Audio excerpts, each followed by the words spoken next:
오늘 수요일입니다. 10월 14일 수요일. 네, 오늘 박종호의 핫스팟 저희가 지금 여러 가지 또 이슈에 대해서 얘기를 좀 나눠볼 텐데요. 우선 코로나19 상황 좀 볼게요. 오늘 0시 기준으로 84명의 신규 확진자가 발생을 했습니다. 어제보다 줄어들었어요. 그러니까 특히 지역 발생 확진자를 봐야 되는데 어제까지만 해도 69명의 확진자가 있었는데요. 오늘 0시 기준은 지역 발생이 53명입니다. 해외 유입도 2명 줄어들었는데 해외 유입 환자가 그래도 좀 많다라고 볼 수가 있겠고요. 뭐 10명대 이렇게 나왔었는데 지금 보면 30명대거든요. 31명이니까요. 좀 많은 상황이고 우려되는 게 방금 뭐 속보를 보신 분들은 아시겠지만은 부산에서 요양병원에서 대규모 집단 감염이 발생을 했습니다. 이 만덕동에 있는 요양병원 지금 보면 직원과 환자 52명이 확진을 받았거든요. 이제 코호트 격리, 그러니까 집단 격리가 지금 들어가 있습니다. 부산에서 이 지역 확진자들이 계속 나오고 있는 상황이다라는 점. 지금 1단계로 방역 수준을 거리두기 단계를 낮춰서요. 우리 정부 표현을 빌리자면 살얼음판을 걷는 듯한 조심스러운 그런 상황인데 집단 감염이 발생해서 당국이 좀 긴장을 하고 있습니다.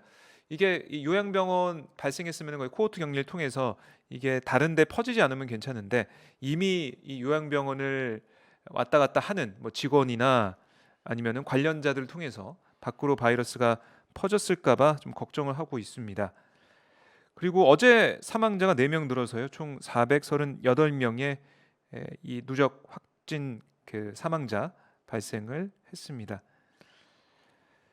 자, 코로나19 지금 보면 보수 단체가 이번 주 일요일, 그다음에 다음 주 일요일 계속해서 광화문 광장 근처에서 1,000명이 참여하는 집회를 열겠다.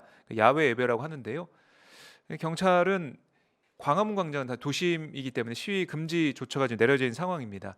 그래서 금지를 하겠다고 통보를 오늘 한다고 했는데 다시 또 그러면 법원의 판단을 구하겠죠. 사회적 거리두기가 1단계로 내려가 있는 상황에서 법원의 판단 또 좀 봐야 될 것 같고 서경석 목사가 이끌고 있는 그 단체도 차량 시위를 한대요. 이번 주 토요일에 99대 차량이 참석하는 드라이브스루 차량 시위를 또 하겠다. 뭐 정확한 경로는 안 나왔는데요. 도심에서 하게 된다면 경찰이 이것도 제한을 할 것으로 보입니다. 뭐 표현의 자유가 우선이냐 아니면 방역이 우선이냐 하는데요.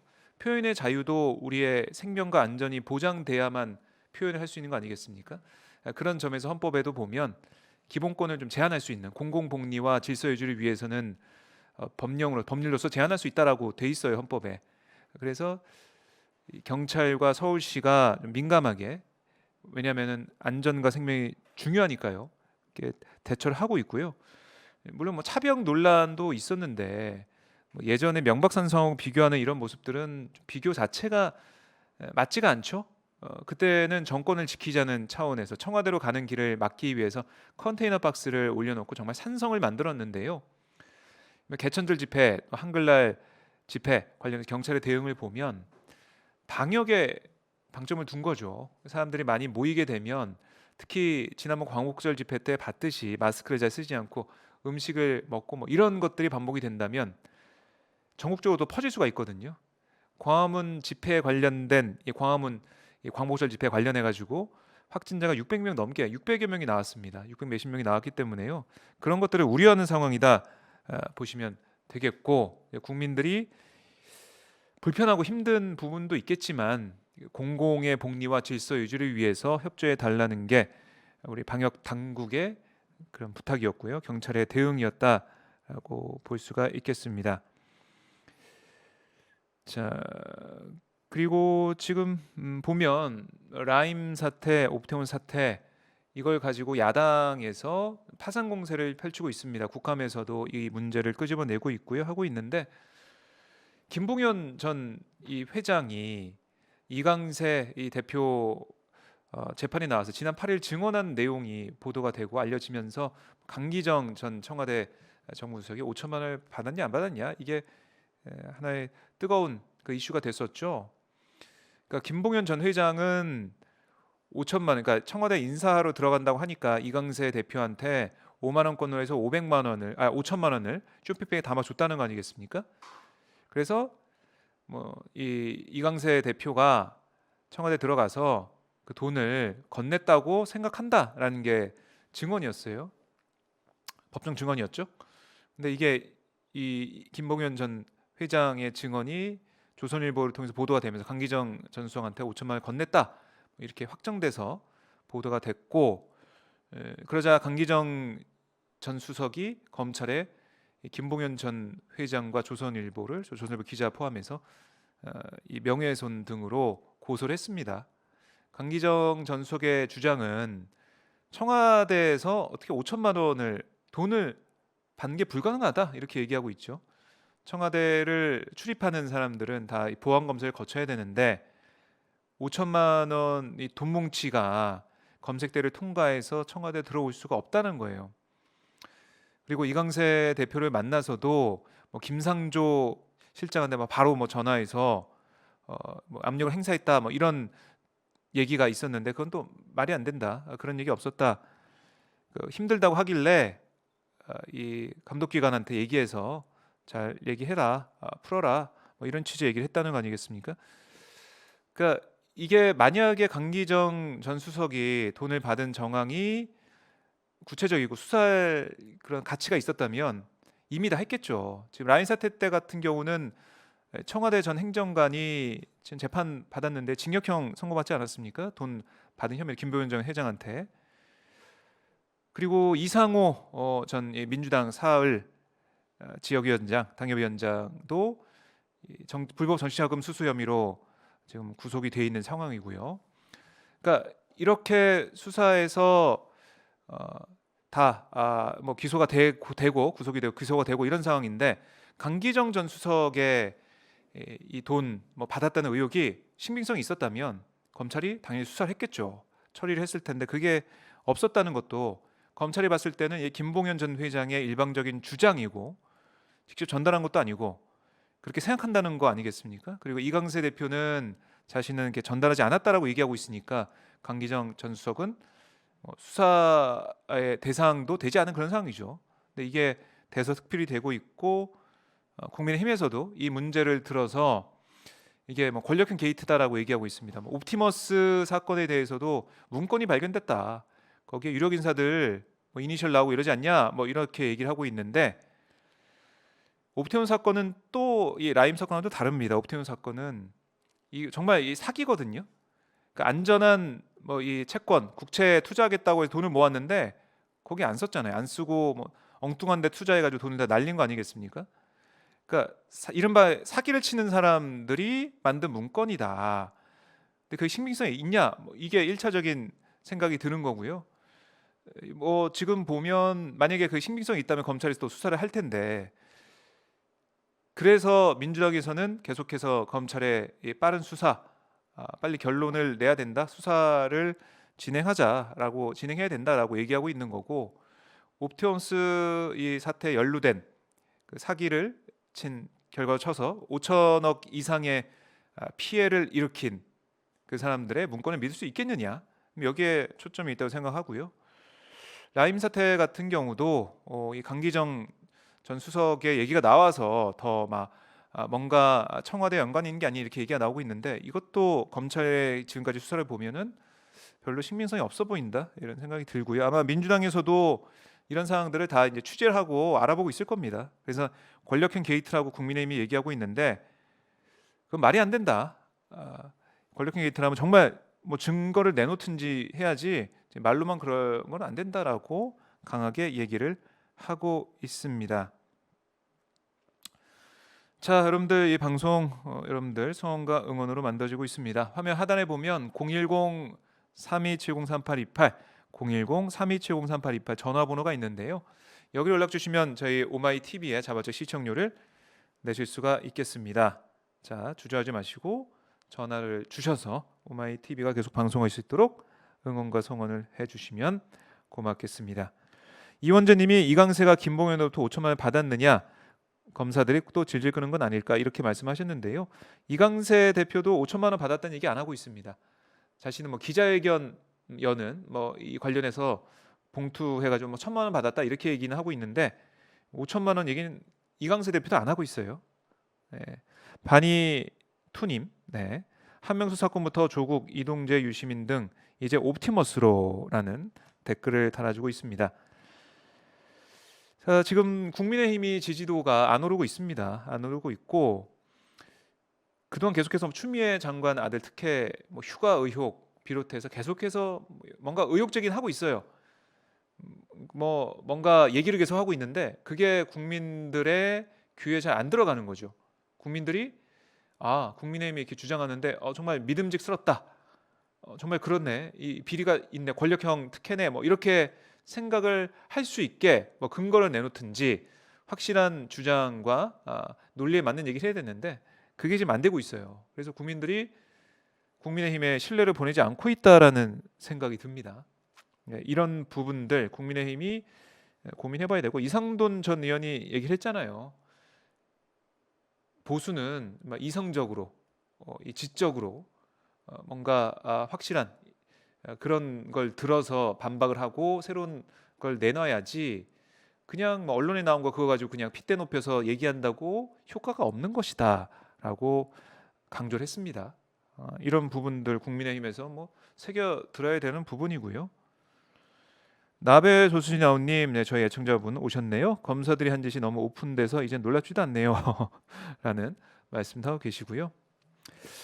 네, 이 검사들 검찰 수사 결과 뭐 이건 우선 봐야겠지만은 국민의힘에서는 계속해서 특검을 얘기하고 있습니다. 그러니까 검찰 수사 결과 나오기 전에 특검 카드로 밑밥을 까는 거죠, 이른바. 그래서 검찰 수사 믿을 수 없다. 지금은 어떤 결과가 나오든 우리는 받아들일 수 없다. 이런 뉘앙스로 특검을 계속 주장하고 있는데 뭐 특검을 주장하고 있지만 이게 성사될 가능성 거의 없다고 보여지죠. 왜냐하면 과반 출석에 과반 찬성을 해야지 통과가 됩니다. 특검법 같은 경우는 특검은. 근데 지금 뭐 의석수에서 너무한 차이 나기 때문에요. 국민 여론이 정말 특검 아니면 안 되겠다라는 여론이 만들어져야 통과가 될 텐데 뭐 그런 것도 아니겠죠. 정치적인 수사다라고 볼 수가 있습니다. 네.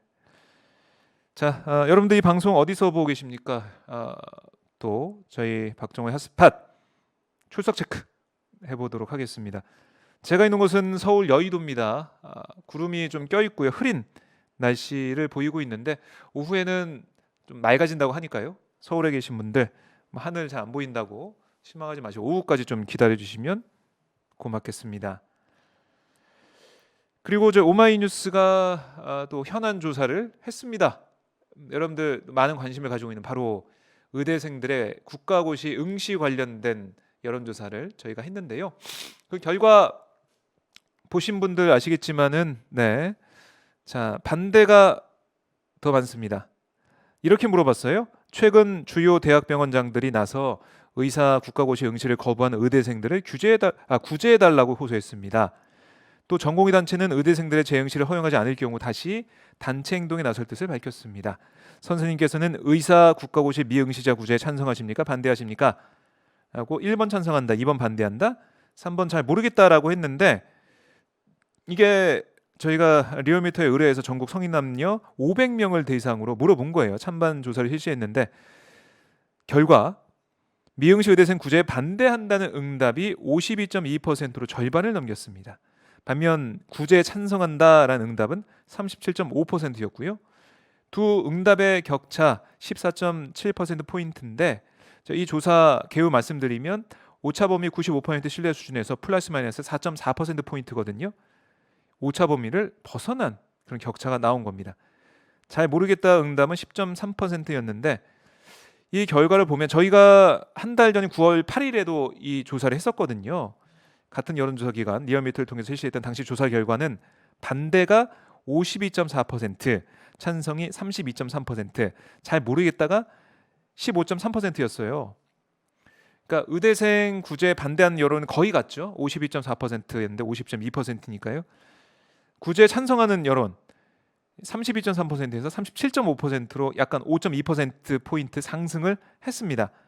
잘 모르겠다는 쪽에서 하락을 한 거예요. 5%포인트 하락을 한 결과인데요.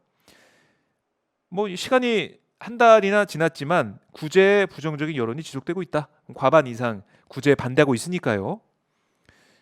이 부분들 여론을 이 의사협회나 의료계가 좀 잘 알아야 되는데요.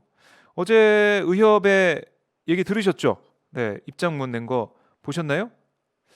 네, 뭐라고 했냐면 이렇게 얘기했습니다. 의협이 의대생들의 국시 거부는 정부의 일방적 정책 강행에 저항해 올바른 목소리를 내고자 그렇게 한 의로운 취지의 행동이었으므로 의대생들이 사과할 사안이 아니다. 이렇게 얘기를 했어요. 네, 의협이 대한민국 의협 맞죠? 네, 국민들의 뜻과 여론에 아랑곳하지 않고 자신들의 행동이 뭐 의로운 행동이었다, 의로운 취지의 행동이었다라고 얘기를 하고 있습니다. 국민들의 생명과 안전보다 더 의로운 취지의 행동이 있을까요? 국민들의 생명과 안전이 위협받고 있는 코로나19 상황에서 이런 진료 거부를 했던, 또 지금 보면 국시 거부를 통해서 국민들에게 혼란을 줬던 이런 행동이 올바른 목소리였다. 그러면서 이렇게 얘기했습니다. 의대생 국시 재응시 문제는 내년도 의사 인력 수급에 차질이 없도록 정부가 결자 해지해서 적절한 조치를 취하기 촉구한다라고 했는데, 이 공을 정부에다 넘긴 셈인데요. 국민 여러분들의 생각은 여론조사를 통해서 본 것처럼 정부에다 공을 넘길 사안이 아니라는 거죠. 네. 민주당과 그리고 정부는 이 문제에 대해서 전혀 입장 변화가 없다라고 얘기를 하고 있습니다. 국민들의 여론이 바뀌어야 국민들이 그래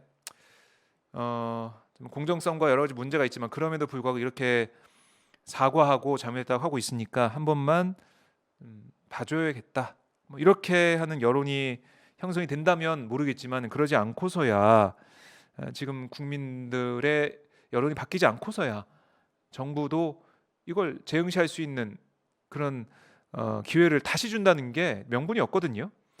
일주일 연기를 해줬잖아요. 근데 그때도 돌아오지 않았던 의대생들 가만히 있고 대학 병원장이 사과하는 모습도 있었고, 이제 의협은 사과를 또 안 하고 있죠, 아예. 글쎄요, 이 부분들 마치 뭐 자존심 싸움처럼 뭐 보는 것 같기도 한데, 그런 게 아니라 국민들의 마음을 얻는 게 먼저다. 의협도 의사들도 국민들이 있어서 존재하는 거 아니겠습니까? 치료할 국민들이 있고 찾아와주는 국민들이 있기 때문에 병원도 운영이 되고 의원도 운영이 되는 건데, 또 의대생들도 뭐 병원에 가서 일을 할 수가 있는 건데, 그런 전체적인 국민들의 생각 목소리를 헤아리지 못하고 의로운 행동이었으니까 또 정부가 결자 해지해야 되니까 이렇게 주장하는 것은 글쎄요, 계속해서 역효과만 불러오지 않을까, 이런 생각만 듭니다.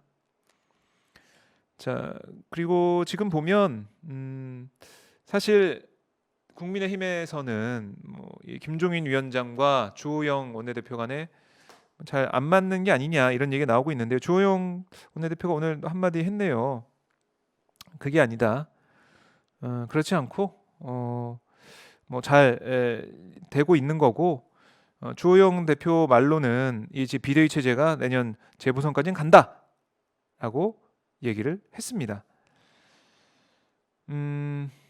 네, 당내 갈등 상황이 없다고 했는데 한번 좀 보죠. 근데 이 김종인 위원장 같은 경우는 지금 부산과 서울시장 재보선 문제, 여기에 이제 사활을 걸 수밖에 없는데, 문제는 뭐 전직 의원이나 그러니까 잘 알려진 사람들보다 참신성을 더 얘기하고 있단 말이죠. 왜냐? 김종인 위원장 내가 꼽아서 내가 후보를 만들어서 됐다, 부산시장이 됐다, 서울시장이 됐다, 이걸 만들고 싶은 거예요. 컨트롤할 수 있는 사람. 근데 중진들이나 다른 뭐 전직 의원들은 그게 안 되잖아요. 김종인 위원장이 계속해서 참신성 얘기하고 있고, 자신의 코드와 맞출 수 있는 사람들, 나의 성과가 될 수 있는 사람을 찾고 있는 것 같아요.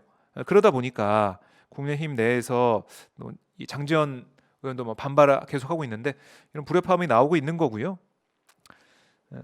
네, 그래서 이 국민의힘이 시너지가 안 나오고 있는 것 같은데 지지율도 그렇고 어쨌든 민주당 입장에서는 국민의힘의 이런 모습 뭐 반대하거나 그러지 마세요 뭐 할 이유는 없겠죠. 네. 근데 이 라임 사태와 옵티머스 사태 관련해서도 국민의힘이 근거 없는 그런 정치 공세만 계속하게 된다면 또 국민들은 귀를 막고 고개를 돌릴 겁니다. 야당이 보여줄 수 있는 대안, 정책 이걸로 실력으로 이길 수 있는 걸 해야 되는데 말로써 아니면은 목소리로써 이기려고 한다. 그건 안 되겠죠. 그러니까 이런 것들을 좀 야당도 잘해야 우리나라가 뭐 두루두루 여야가 함께 경쟁하면서 발전할 수 있는 부분이 있을 텐데 야당 입장에서는 지금 보면은 상임위원장도 다 거부하면서 안 받겠다. 법사위원장 때문에 다 안 받으면서 18대 0이 됐잖아요. 상임위원장석이 민주당이 다 가져오게 됐는데 뭐 어쩔 수 없이 가져오게 됐죠. 근데 지금 국감 현장에서 보면 국민의힘이 많이 후회를 하고 있을 겁니다. 상임위원장 자리가 없기 때문에 어떤 상임위에서든 자신들의 주장이나 목소리를 좀 더 강하게 뭐 관철시키던가 아니면 증인 채택할 수 있는 부분이 없기 때문에요. 힘이 좀 밀리는 의석수에도 밀려서 위원들 수도 많이 밀리고 있는데 간사는 뭐 자리는 있겠지만 위원장이 없기 때문에 계속 밀리고 있다라고 볼 수가 있겠습니다. 자 그리고 베를린에 있는 이 평화의 소녀상 지금 며칠 사이에 계속해서 염려가 많았습니다. 이 베를린의 미테구청에서 이걸 철거하겠다. 그 시한이 오늘이었어요. 유럽 시간으로 14일 오늘인데 가까스로 극적으로 미테구의 슈테판 폰 다셀 청장이 대화를 통해 해법을 찾자 이런 입장을 밝혔어요. 그러니까 이 국내에서도 평화의 소녀상 철거하면 안 된다는 목소리가 커지고 있고 국회의원들을 비롯해서 시민단체에서도 목소리를 냈고 현장에서도 현장 단체가 뭐 구청까지 걸어서 행진하는 그런 모습을 보이고 하면서 규탄하고 철거하면 안 된다라고 주장했거든요. 그리고 법원에다가도 이걸 판단해달라고 청구를 했습니다. 그러자 여러 가지 여론을 본 이 슈테판 폰 다셀 청장이 이 시위 현장을 찾아서요. 대화를 통해 해법을 찾자라는 입장을 좀 보이고 있어요. 우선은 법원이 판단할 때까지는 보겠다는 거고 그래서 일각에서 나오는 얘기가 뭐냐면 비문 있지 않습니까? 평화의 소녀상이 어떤 건지 설명해 놓은 뭐 그런 것들 이걸 좀 고쳐서 일본을 덜 자극하는 방향으로 해서 계속 존치 않은 쪽으로 가는 게 아니겠느냐 이런 희망 섞인 얘기도 나오고 있는데 이거 조금만 더 봐야겠습니다. 그러니까 독일 자체가 나치를 청산하고 과거를 다 마무리시키고 미래로 가고 있다라는 그런 이미지가 강한데 평화의 소녀상은 뭐 이 여성 인권이 유린당한 그런 것들을 보여주고 우리가 곱씹고 절대 잊어서는 안 된다라는 뜻을 가진 뜻깊은 이 소녀상이잖아요. 근데 여기에 반대한다? 이거는 글쎄요. 독일의 그동안의 행동이나 행보를 볼 때는 안 맞는 거죠. 네. 그러니까 여기에 대해서도 우리 국민들이 이해하기 어렵다는 얘기를 했고 결국 이 법적인 대응까지 가게 된 상황인데요. 미테구청장도 아마 좀 합리적인 결정을 하지 않을까. 이거를 그냥 없애서 갈등의 불씨. 뭐 역사에 남겠죠. 독일의 미테구청에서 그러니까 베를린시에서 이거를 철거시켰다. 다른 나라들은 괜찮은데 독일이 오히려 더 여기에 일본의 좀 주장에 동조하는 모습을 보이면서 이렇게 했다. 역사에 남는 거거든요. 그런 역사에 남는 이런 상황들을 조금 염려하지 않았나 생각이 들고요. 잘 처리가 돼서 약간 뭐 비문을 약간 설명글 이걸 수정하는 한이 있더라도 독일의 베를린에서 이 평화의 소녀상 일제 만행 그리고 전 세계적으로 유린당한 여성 인권에 대해 경각심을 갖고 다시 이런 일이 있어서는 안 된다라는 생각을 할 수 있는 그런 하나의 명소가 됐으면 좋겠다라는 생각이 듭니다. 자, 이 부분들 뭐 뜨거운 그런 모습을 좀 보이고 있고요. 그리고 어제 보면은 병무청 국정감사, 국회 국방위 병무청 국정감사를 보면 유승준 씨 얘기가 나왔어요. 스티브 유 씨. 미국인이죠. 네, 스티브 유라고 지금 불리고 있는 유 씨가 입국이 금지돼야 된다라고 병무청장이 얘기를 했습니다. 모종화 병무청장 이렇게 얘기했어요. 우선 한국 사람이 아니라 미국 사람인 스티브 유다라고 강조한 다음에 병무청 입장에서는 입국이 금지돼야 한다라고 얘기를 했습니다. 이어서 스티브 유는 숭고한 병역 의무를 이탈했고 국민에게 공정하게 이 병역 의무를 이행한다고 누차 약속했음에도 그걸 거부했다. 입국해서 연예계 활동을 한다면 이 순간에도 병역 의무를 하는 장병들이 얼마나 상실감이 크겠느냐라고 설명했습니다. 그리고 범죄를 저지른 외국인도 추방 이후 5년 뒤엔 재입국이 가능한데 유 씨의 입국 금지가 유지되는 것은 과하다, 이런 지적에 대해 이 모 청장은 이렇게 얘기했습니다. 신성한 병역 의무를 수행하는 게 더 중요하기 때문에 입국이 계속 금지돼야 한다라고 거듭 밝혔습니다. 그러니까 지금 병무청장이잖아요. 병무청장 입장에서는 이거는 말도 안 되는 거죠. 이렇게 한국에서 찰떡같이 약속을 했다가 미국으로 갑자기 출국해버려서 시민권자가 된 스티브 유, 이게 뭐 시간이 얼마나 지났어도 다시 들어와서 F4 비자잖아요. 재외동포 비자. 그러니까 피선거권, 선거권 빼고는 다 거의 다 할 수 있는 겁니다. 경제활동 다 할 수 있고요. 이 비자로 들어와서 뭐 살 수 있게 된다. 그러면 이 모 청장이 얘기했듯이 군대에 갔다 온 사람, 아니면 군대에 갈 남성들이나 여성들이 얼마나 박탈감을 느끼겠습니까? 사기 저하가 일어나겠죠, 당연히. 이렇게 몇 년 나갔다 와서, 물론 뭐 시간은 18년이 흘렀다고 하지만 다시 한국에 돌아와서, 그러니까 38세 이후를 넘겨가지고 자기가 들어오겠다고 해서 뭐 이 소송도 내고 했는데요. 그러니까 38세 되니까 병역할 수 있는 그 나이 지나서는 오겠다는 얘기를 하니까 참, 글쎄요. 이 병무청장 입장에서는 유승준이라고 부를 수가 없는 거죠. 스티브 유라고 부를 수밖에 없는 그런 상황이죠. 네, 이 부분들 정의야 이 공정에 입각해서도 받아들일 수 없는 그런 상황이 되겠습니다. 자, 그리고 병무청 얘기를 좀 더 해보자면 BTS 방탄소년단 지금 병역 뭐 특례 얘기도 나오고 있고 병역 징집 그 연기하는 얘기도 나오고 있는데, 병무청에서는 연기할 수 있는, 그러니까 이 대중문화예술 하는 사람이라 하더라도 엄격한 기준을 정해서 정말 어떤 면에서 볼 때 국위선양을 하고 대중문화예술자로서 예술인으로서 좋은 성과를 내고 앞으로도 기대가 된다라고 하면, 그러니까 기준에 부합을 해야겠죠. 기준을 만들어서 거기 부합을 하면 만 30세까지 연기할 수 있게 해준다는 거예요. 지금은 보면 뭐 대학원에 등록하고 하면은 그때까지 연기가 되는데 그것도 만 28세까지거든요. 근데 이렇게 된다면 이 BTS 멤버 진 1992년생으로 제가 알고 있습니다. 그렇죠? 네, 만 28세인데 8세가 돼서 이제 더 이상 연기를 못 할 수가 있는데, 이게 군대 가기 전까지 활동할 수 있는 그 시간이 좀 더 생겼다 생각하고요. 대중문화예술 얘기하면은 뭐 방탄소년단이 제일 먼저 떠오르고 아마 병역에 대해서도 많은 관심을 갖는 부분입니다. 근데 방탄소년단 멤버들은 뭐 이 병역의 의무 신성히 생각한다라고 그런 취지의 얘기를 하면서 가겠다는 뜻을 밝혔고요. 아미들도 뭐 지지하고 있는 그런 입장이죠. 네. 하여튼 우리 이 병무청에서 개정안을 내서 그러니까 전용기 민주당 의원도 개정안을 발의해놨죠. 이 부분이 처리가 된다면 좀 더 방탄소년단의 활동 보장이 될 수가 있다라고 보겠습니다. 자, 그리고 뭐 연예인들 고소자 19만 8천여 명이 국민연금 총 1조를 체납했다, 이런 뉴스도 들어와 있고요.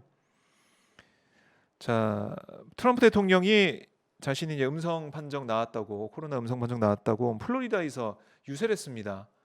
뭐 모든 사람들에게 키스하고 싶다, 뭐 이런 얘기도 하면서 YMCA 그 노래에 맞춰 엉덩이 춤도 추고 뭐 열심히 유세를 좀 하고 있는데, 여론은 안 좋아요. 여론은 트럼프 대통령한테 안 좋습니다.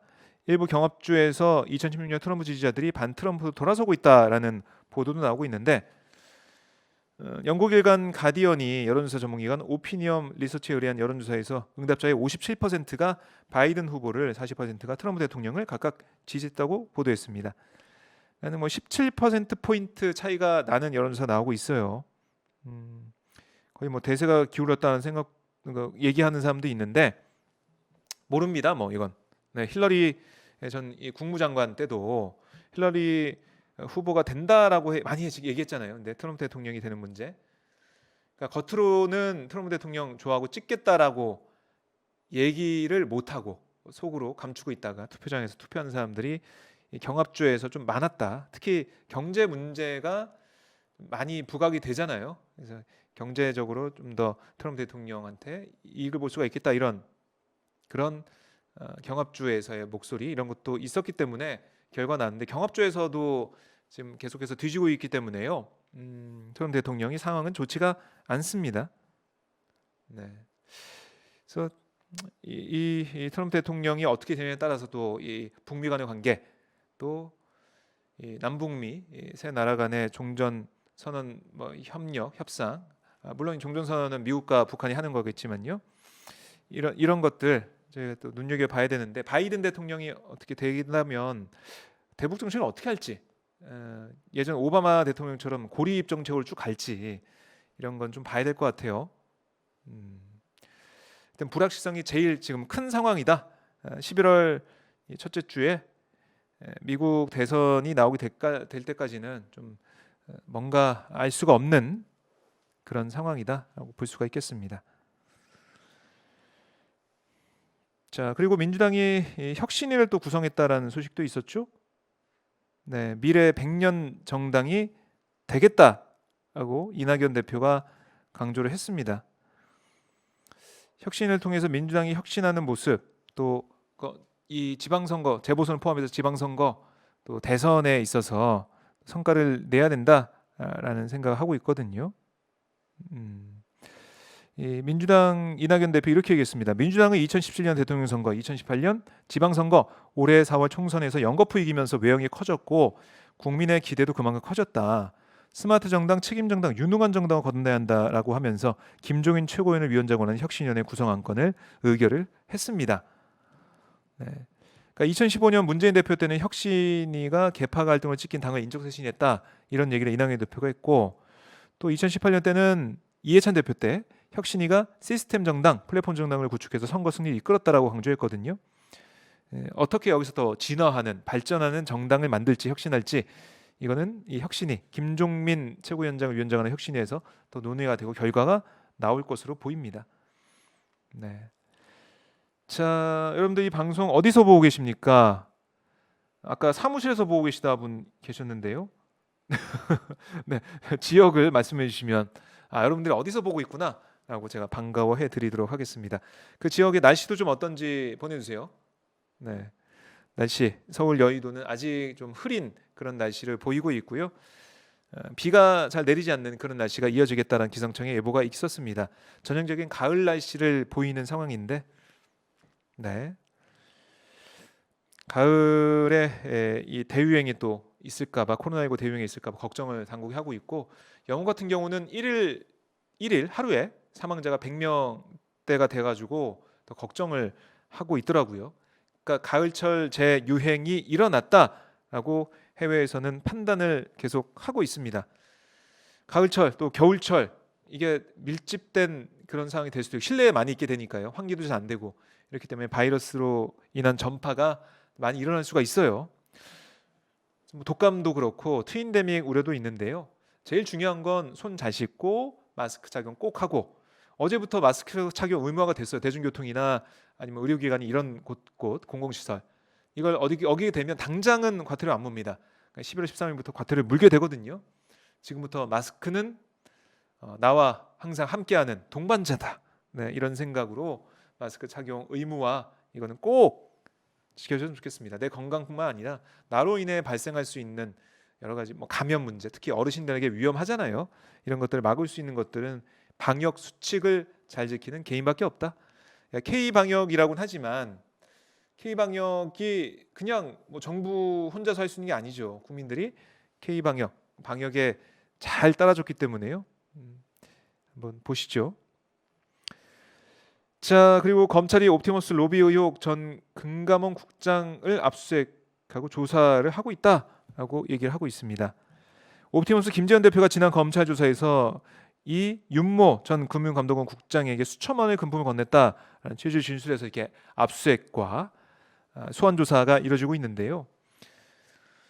자, 강기정 전 수석이 정말 이렇게 금품을 수사했고 이런 게 있다면, 이런 증언이 있다면 아마도 이렇게 조사를 했겠죠. 그게 아니기 때문에 돈을 줬다고 판단되어진 사람도 나는 그런 적이 없다라고 하고 있고, 김봉현 전 회장은 근데 전에서 들은 걸 얘기하고 있고 신빙성이 좀 떨어지는 상황이고, 이런 것들 여러 가지 과정이 결합이 됐다라고 볼 수가 있겠습니다. 네. 자, 여러분들 이 방송 여러분들의 성원과 응원으로 만들어지고 있습니다. 화면 하단에 보면 전화번호가 있어요. 전화번호 보이시나요? 네.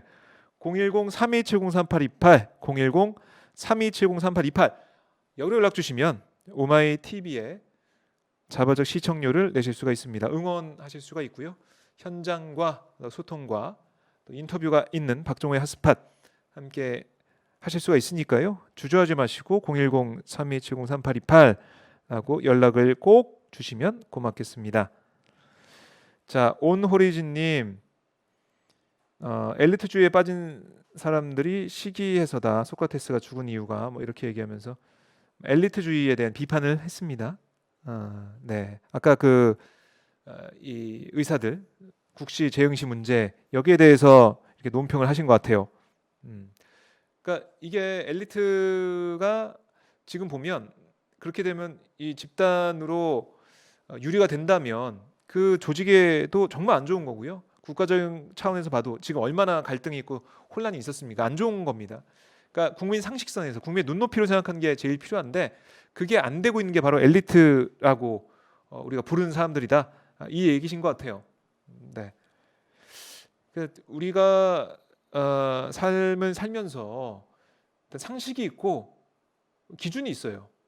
그게 지금 어떻게 보면 공정이 더 많이 강화된 상황이고 눈높이가 높아졌습니다. 그러니까 거기에 맞춰서 변하는 게 바로 뭐 의협 같은 뭐 의대생들 다 마찬가지 모든 사람들이 그렇겠는데 그 눈높이에 맞춰야겠죠 어떻게 보면. 근데 옛날 잣대로 얘기하게 된다면 엘리트주의만 생각하게 된다면 이거는 뭐 그 집단에 있어서 오히려 불행이다, 좋지 못하다라는 생각을 하게 됩니다. 자, 뭐 의사들 얘기는 계속 해왔는데 아직까지 뭔가 바뀐 건 없어 보입니다. 네. 자, 검찰에서 또 이런 걸 했네요. 나경원 전 의원 공직선거법 위반 고발건은 불기소 처분했다라고 했습니다. 이게 어떤 혐의냐면 나경원 전 의원이 21대 총선 선거운동 기간인 올해 3월 지역구 유권자들에게 문자 메시지를 보낸 자신이 회장으로 재직했던 스페셜 올림픽 코리아 관련 의혹이 허위 사실로 밝혀졌다는 취지의 주장을 했어요. 그러자 민생경제연구소 등이 문화체육관광부 감사에서 그 스페셜 올림픽 코리아 관련해서 15건의 비리와 부조리가 적발됐다 이럼에도 불구하고 거짓 해명했다라고 나경원 전 의원을 고발했거든요. 근데 여기에 대해서는 검찰이 중앙지검이 무혐의 처분을 내렸다.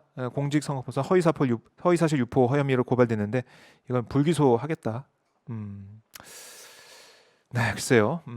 네. 나경원 전 의원도 뭐 최근 페이스북을 통해서 계속해서 자신의 입장을 내놓고 있는데 내년 재보선 좀 생각하는 건지 아니면 정치적인 입지를 생각하는 건지 뭔가 글을 읽다 보면 피해자라는 것을 호소하는 그런 느낌이 들거든요.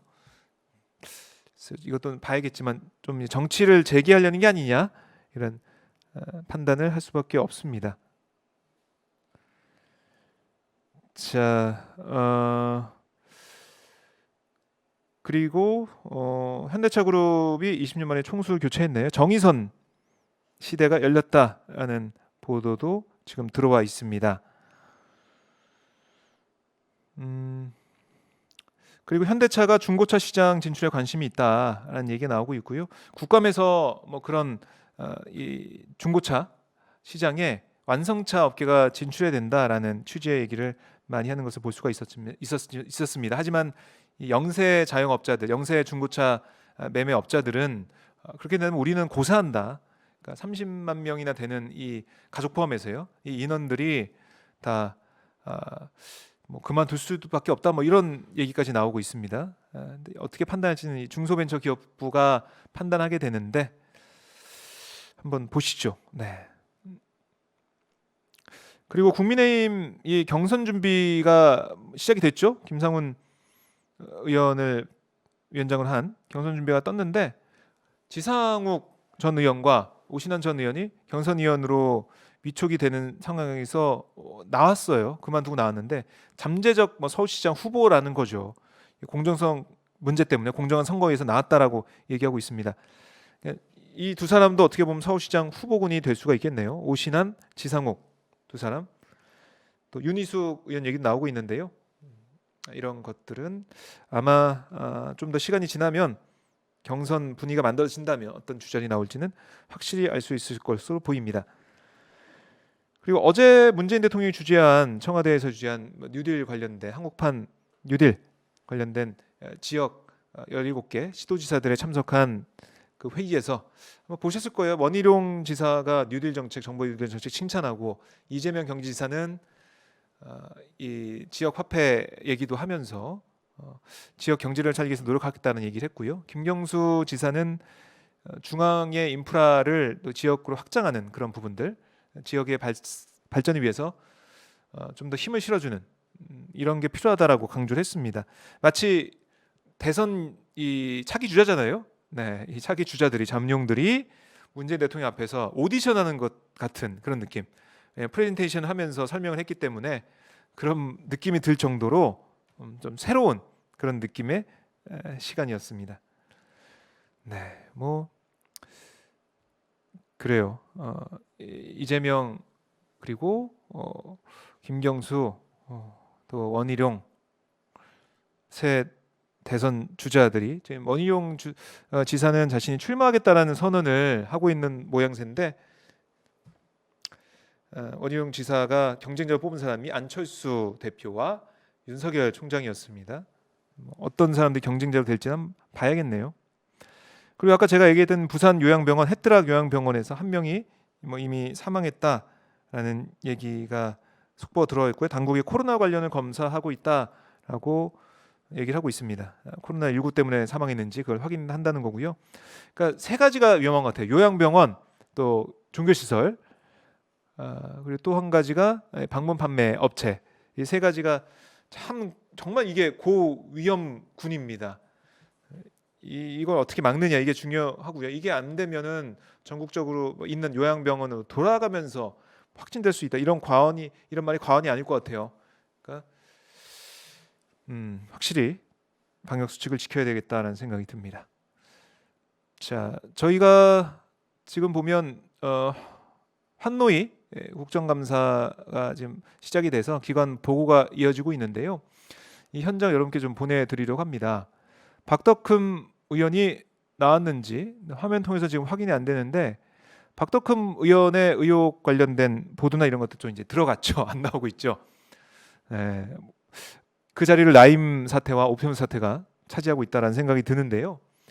검찰 소스발 보도 뭐 이런 게 조국 전 장관 때와 추미애 장관 때 나왔어요. 추미애 장관 덜 나왔지만은 조국 전 장관 때는 많이 나왔거든요. 그래서 언론사에서 많이 보도하고 했는데 아까 조국 전 교수의 이 페이스북을 보니까 오늘이 이제 장관직에서 물러난 그날이래요. 그러니까 지난해 10월 14일에 물러나게 됐는데 오늘 또 많은 생각을 조국 전 장관이 할 것 같습니다. 이게 실체가 없는 그런 것들이 보도를 통해서 또 야당의 질의나 비판을 통해서 증폭이 된다면 이게 참 견디기가 힘든 그런 부분이거든요. 아마 조국 전 장관도 법무장관 하면서 너무나 힘들었지 않았을까 생각이 들고 지금 여러 가지 정의를 세우기 위해서 언론사들 고소고발도 하고 있는 상황인데요. 검찰 개혁 그렇게 힘들고 많은 어려운 점이 있었지만 이걸 위해서 최대한 조국 전 장관도 그렇고 추미애 장관도 그렇고 계속해서 자신의 뭐 안위와 이런 걸 생각하는 것 대신 이 공익을 위해서 검찰 개혁이라는 대의를 위해서 희생을 해왔다. 그런 것들은 아마 인정을 많은 분들이 하실 것 같아요. 네. 자, 그러면 저희가 이 환노위 국감 현장으로 좀 넘겨서요. 어떤 질의가 진행이 되는지 오늘은 국민의힘 위원들이 정쟁이 아니라 뭐 당파적인 싸움이 아니라 정책 국감을 정말 할 수 있을지 이건 저희가 주목을 해 보겠습니다. 정책 국감을 통해서 일하는 그런 국회의 모습, 국민들이 21대 국회에서 바라던 모습을 보일 수 있을지 여든 야든 이거는 꼭 다른 모습, 일하는 모습을 보여줬으면 좋겠습니다. 자, 그러면 저희가 화면을 국회 환노위 국감 현장으로 넘기도록 하겠습니다. 네, 국감 현장도 끝까지 함께해 주시면 고맙겠습니다. 네, 저는 내일 다시 인사드리겠습니다.